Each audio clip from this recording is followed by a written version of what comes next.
What? That's gonna kill him, isn't it? Oh, you know what? It might. No! Crap, my bad. Follow me! I don't want to live on this world anymore. You jerk! My bad. I didn't even think about that. I'm so sad right now. I hate you. You're sad. I used one of my name tags. What's up, everybody? Baseplay KG back with another episode on Sleeps Night server. I don't know when this video or this one will go up. This episode. Um, but I am doing it the same day that I did my last episode. Actually, I had some more time, so I'm going to do more time, and something that I can actually just ramble and mindlessly do is start clearing this out because I need more. I need this cleared out, so I'm going to do that, and I'm going to start my ramble now. So this is a little bit more about me, kind of my background ish, job history, whatever you want to call it. I don't care. Um, uh, I I think I said in one of my videos I just turned 25 November 21st. Quarter of a century feels so old, and yet I'm not. Um, I've I don't know, in my short life, I guess some people would call it. Um, I don't think I've had too many like long. Well, I've had jobs. I started working. I think my first real quote unquote job was I was doing basically doing setup at my church. You know, Sunday school and special events that we would have and whatnot. Um, I got paid for it, so I guess technically it was a job. Um, but I did that, and then um, because of some stuff that happened, which we'll probably discuss in another episode. I need torches. Um, a course of events that happened. I started working at Target at the age of 15, 16, 16, 17, something like that. 16, 17. I think it was about 16. Um, so I started working there, and I guess I'll go through and I'll do kind of like a quick synopsis. Um, I started out on doing carts. Um, and from there, I went basically everything on what in that industry calls the front end, the front part of the store. I did carts, I did cashier, I did guest service, helped with returns and such. I worked at the food place. And then our store had kind of a remodel, and I moved to the photo department.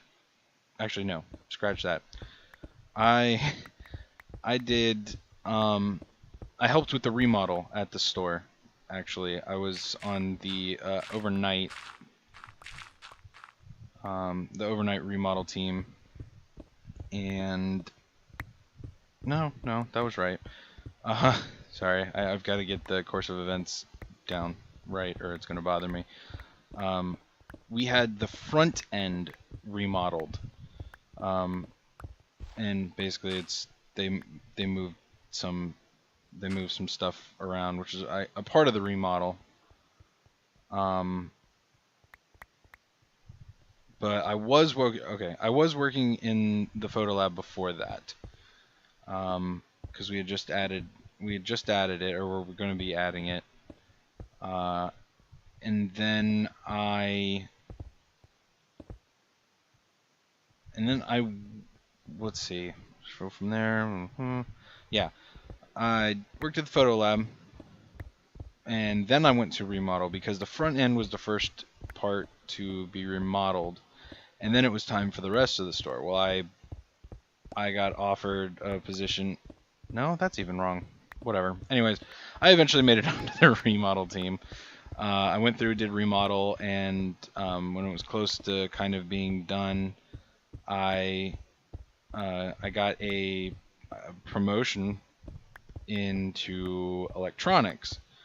Um, all of this is kind of crappy. It'll probably be a story of kind of its own. But through a course of uh, events, I ended up just being a regular sales associate. Um, and then some weird stuff was going on. I just wasn't happy, so I put in my 2 weeks notice. From there, I found a job through a friend actually. Um, it was with a company called Vector Marketing, and let me just say that. Well, I'll say it after I kind of go through. So I went through and I worked at or worked with Vector Marketing, and what Vector Marketing is basically you are um, a home salesman. They sell cutlery and kitchen items. They are top of the line. I can't, I would never ever say anything bad about, about the product or anything. The product is good. I've used it. I still use it. I did believe in the product. I still believe in the product. I don't know. It wasn't for me. I'm customer service oriented, but I don't. It felt to me like we were pressured to make sales, and obviously, yeah, you to make money, you have to, kind of sell to people. But I don't know. To me, it felt like it was kind of a pressure thing to make a sale, and I don't do well with that kind of pressure. So I ended up uh, leaving that job. Um, and let me say, Target was about 2.5 years that I worked there. And then I did the sales thing with Vector for I want to say it was probably about maybe 4 months. I think maybe. Yeah, I think it was maybe about 4 months or so, maybe 5. Um, and after I stopped doing that, a buddy of mine got me an interview with where he was working at, and this is kind of the part that I want to talk about. Um, but I'll quickly go through. I'm gonna jump ahead. From there, I went to Publix, and I worked on the grocery team, and I did that for about a year and a half. And I had started doing another job that promised. Well, not it was full-time work, and it was only supposed to be a short-term contract job. Um, but it was full time, which at Publix, if anybody who works there or has worked there or knows somebody who works there, they start you off at part time basically. Um, and for me, part time isn't really that great because their definition of part time, or well, any company now, their definition of part time is anywhere between 15 and 22 hours, 24 hours. Which realistically it's not enough. Um, so yeah, so I ended up leaving there, and I know this kind of sounds bad about how many times I've left a job or whatever. But honestly, I've always been told, and um, you know, I believe that if you're not happy with what you're doing, you shouldn't be doing it. And it's not that I wasn't happy doing it. It was I wasn't happy with the way that we were told to do our jobs. Some of the stuff was kind of crappy, but anyways. Um, so from there, I left Publix, and I'm actually still with the job that I was contracted with. It's for a medical group. It's basically like a bunch of doctors' offices, and I deal with medical documents. Um, they've the company that I work for is actually has went through, and they've brought in different practices, different doctors. Whether they've joined the company, or they've sold their practice to them. Um, with obviously with the technology race being the way it is, we're basically getting with the times. Doctors' offices always used paper charts. Well, we're getting away from that, and we're going all computerized. So any documents that we get from specialists to any type of notes, prescriptions, and anything that has to do with any type of health things. We scan into patients' charts, and then those physical paper ones are destroyed, never to be seen again. It makes it easier to easier for doctors, honestly, because they can find the stuff quick. They don't have to worry about digging through a patient's chart.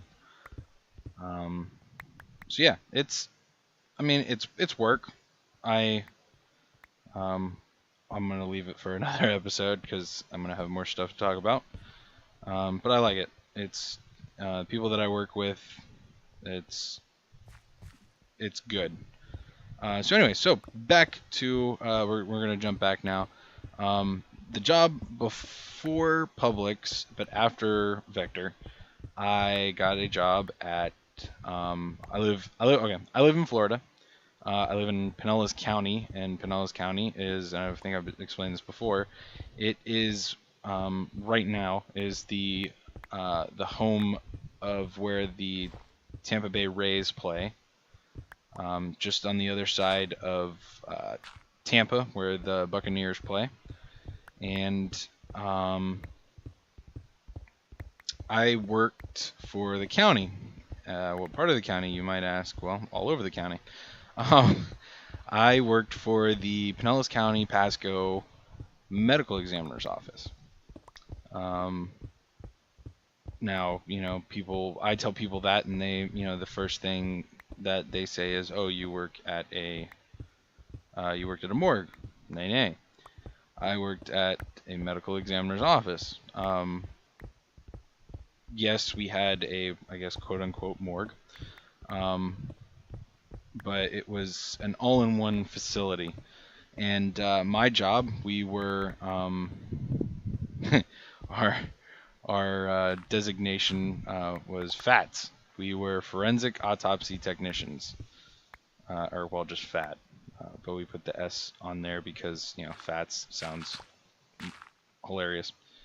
Um, so yeah, so basically the job entailed, um, well, as it kind of says in the title, we assisted with autopsies. We went out either with investigators or with another technician to crime scenes, any type of death scene, hospitals, and we would basically pick up the bodies. We would document some cases. We would have to take photographic evidence. yada yada, stuff like that.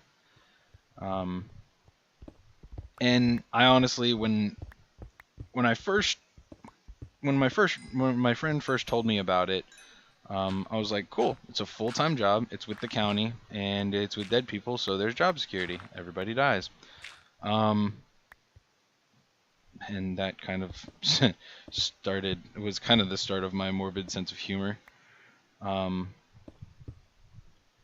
but I was actually excited about it, because I was gonna have, basically my first grown up, adult job. Um, that wasn't like retail or anything. So I started there, and I went through, and there was like a 2 week training period, to where I went through and I had to learn, a whole bunch of stuff. It was all on the job training. I didn't have to have any type of special degree. Um, and then I went through, and what I got hired on for was for the weekend. I was actually a weekend driver, and um, basically as a weekend driver, there are two drivers on at any time, and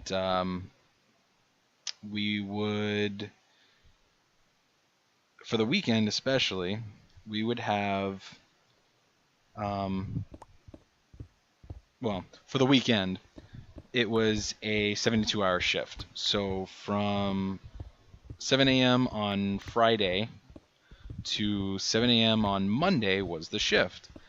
And basically, we took any and all calls. There was a backup driver and a primary driver. I was hired on as a primary driver, and it took a lot of getting used to, because I would be there throughout the day. Any calls, I would have to go on them, and then I take a van home, and anytime there was a call, I would get called on a company phone, and I would have to go and either meet an investigator or the backup driver, and we would, go to work. Um, like I said, I enjoyed it. Like when I started really getting into the job, I really enjoyed it. The people I worked with were, pretty all right. Um, the job itself got kind of stressful. I had a couple runs when I was still on the weekends. I had a couple runs where I was probably driving all weekend and got maybe a grand total of like 3-4 hours sleep the whole weekend.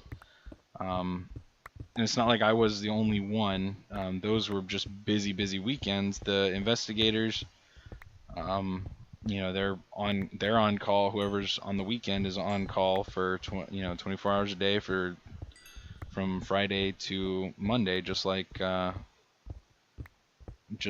drivers are, because they're having to take phone calls. They're having to make phone calls for doctors and whatever, just trying to get information. So they're constantly up, just like we are. So, and of course we had some really great investigators. But yeah, it was crazy, and of course some of the stuff I saw obviously was, um, it was definitely a job that not just anybody could do. Um, you really had to have the intestinal fortitude, if you will, for it. Um, it was, like I said, it was different. Um, you had to, with the job, there's a lot of stuff you see when you first kind of start working there.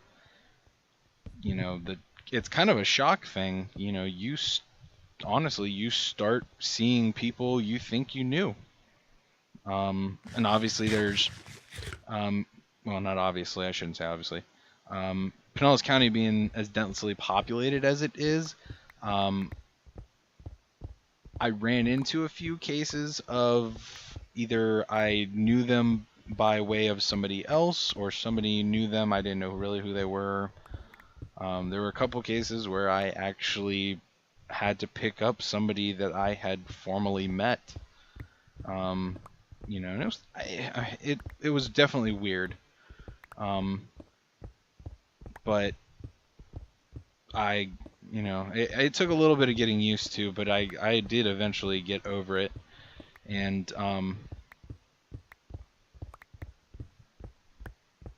a lot of it had to do with, with um, having the people that we had. Because as bad as it may sound, or as sounds, as bad as it may sound, we, we're not, heartless machines, or we weren't. I'm not. Well, I guess at times I can be, but we're humans. We had to have some kind of an outlet. And the one thing that really everybody had in common was humor. Um, you know, and humor really was the best way to kind of um, any of the crap that we would run into to dissipate. Not necessarily, making fun of the decedents, the people that we were picking up, but just cracking fun at each other or just joking around, not necessarily again, not about the person because that's disrespectful, um but we had to keep our mind off things because if we didn't, it would obviously um it would take a toll on us. And we a lot of people can't deal with that type of stuff. So but we got through it with humor. um we would have times where if we had law enforcement, that was present, that they'd kind of be uncomfortable, and we'd start making fun, not again, not of the decedent, but of just maybe stupid stuff that was going on in the news, or whatever. And that a lot of that helped them too, because they have it more rough than we do. Anytime police officers go out to any type of scene like that, they're out there for, it could be as short as 6 hours, it could be as long as 15, 16 hours, unless it turns into like a murder investigation. And some of those cops are out there for a long time. um, Obviously not excessive amounts, but they're out there a while. And they're like I said, like us, we're human. So um, we would always on scenes, they would tell us, well, we could never do your job. And we'd tell them, well, we could never do your job. It's both, there was an equal amount of respect. I guess we'll put it at that. So yeah, so I working working there, I got a really morbid sense of humor, because um I'd be with family or friends, and and I'd be like, man, it was dead at work today. Just just stupid jokes like that. It was um and then of course I'd explain to people what it was that I do, and they'd get grossed out, and I'd laugh at them and tell them it's not that bad. And they said, well, and they would ask, well, um, what's the worst thing that you've seen? And actually, I I saw a lot of bad things. Well, I guess what a lot of people wouldn't be able to take.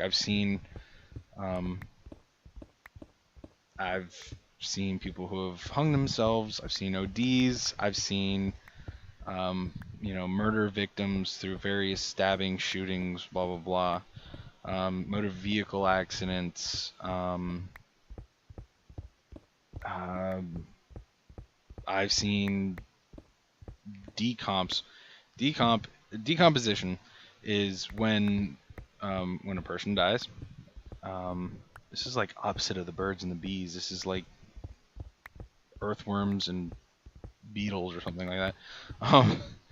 Um, when a person dies, the body starts breaking down after a while, and when the body breaks down, it breaks down into basically any of the liquid in that breaks down into a gas,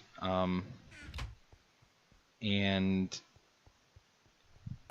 you basically start to um, without getting too graphic, you start to expand, and you start to go Hulk, which is you turn green, which is the I can't remember exactly like the exact wording for it, but it has something to do with the reaction inside your body um, of your body basically breaking down.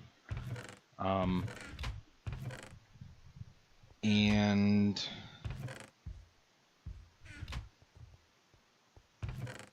so yeah, there's that. Um, those people, well, there were some people that weren't able to handle stuff like that. Um, but for me, it wasn't exactly too bad. Um, a lot of law enforcement and even some people that worked with us, couldn't stand the smell because the smell is not very pleasant. Um, we, we would get asked, well, how do you deal with the smell? And me personally, would honestly say, it better to taste it than smell it. Again, it may sound bad, and you guys may, someone may feel queasy, about hearing that. But honestly, smelling it, it has more of a chance to linger with you. And well, I know I would breathe through my mouth because I knew that it wouldn't stay there as long. Um, I know, kind of weird, but listen, it worked. There were so many, I can't tell you how many people tried to tell me to do this, do that, do this, do that. I did what worked for me. I got through it and got my job done. So yeah, uh, I dealt with decomps and I mean, just all sorts of stuff. Honestly, the worst stuff that I personally had to deal with was anything that had to do with children. Um,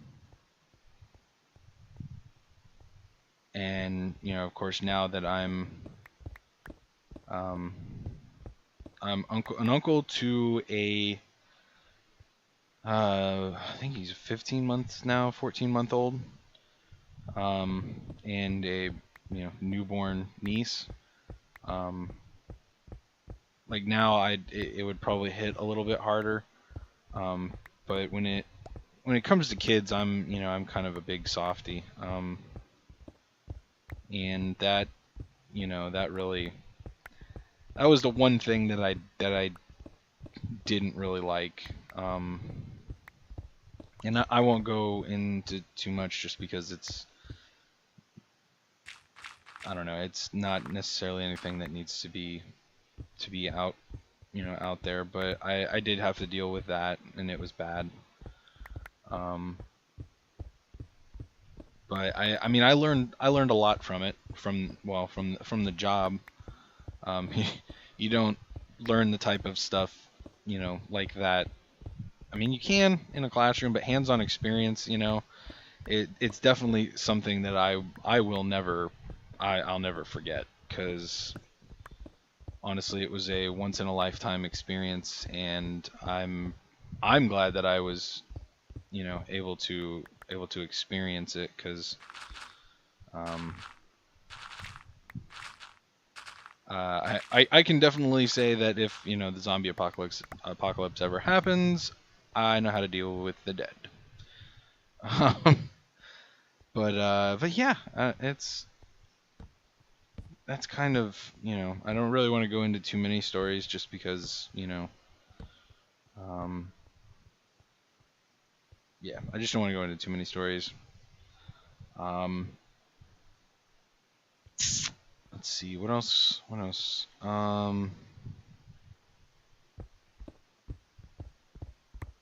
Hmm.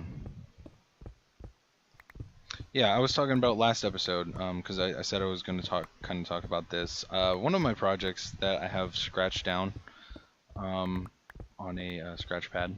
That's why I said scratch down. Get it? Um, is I want to kind of. It's gonna be difficult with the, well, now we've got more blocks, but it's gonna be difficult with the limited amount of blocks, and of course, playing in a world of blocks. I want to kind of recreate the at least the morgue part of the medical examiner's office in Minecraft. And I know that sounds a little bit weird, but that's just how I am. And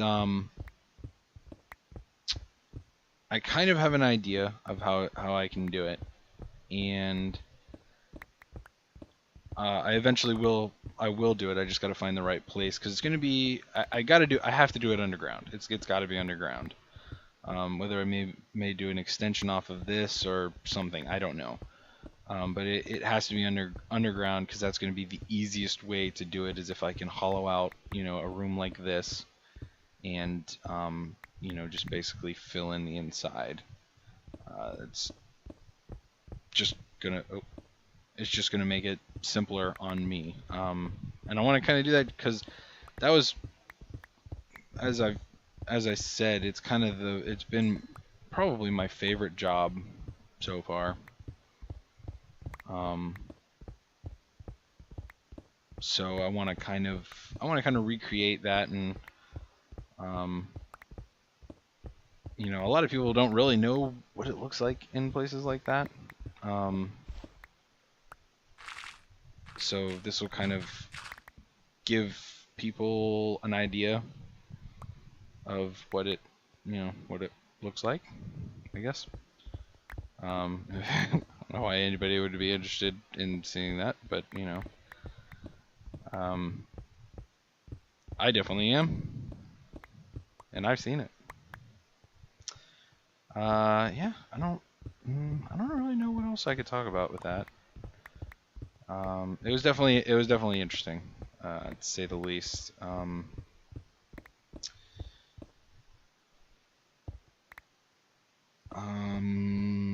Yeah, I don't know. I guess it's not really a topic that can be discussed on a format like this. Um, so yeah, I think there's a lot of progress and a lot of talking. All right, I'm gonna check and see how much time I have rambled on, and I'll be back. All right, and I am back, and definitely out of time. I really don't have a thumbnail for this. This is gonna be a weird thumbnail, kind of.